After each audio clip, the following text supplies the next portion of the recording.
পাহাড়ে চাঁদাবাজি বন্ধে আইনশৃঙ্খলা বাহিনীকে কঠোর নির্দেশনা দেওয়া হয়েছে বলে জানিয়েছেন অন্তর্বর্তী সরকারের স্বরাষ্ট্র উপদেষ্টা লেফটেন্যান্ট জেনারেল মোহাম্মদ জাহাঙ্গীর আলম চৌধুরী। তিনি বলেন, কোনো চাঁদাবাজদের ছাড় দেওয়া হবে না, সে যত বড় টাই শুট পরা হোক না কেন। পাশাপাশি পাহাড় এবং সমতল সর্বত্রই অবৈধ অস্ত্রের ব্যবহার বন্ধ করতে হবে।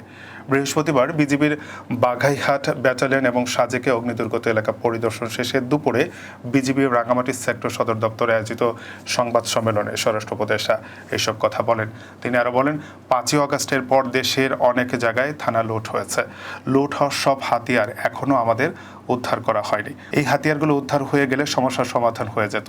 স্বরাষ্ট্র উপদেষ্টা বলেন, আইন শৃঙ্খলা পরিস্থিতি উন্নত করতে বাহিনীগুলোর লজিস্টিক সাপোর্ট এবং স্ট্রেংথ আরও বাড়ানোর চেষ্টা করা হচ্ছে।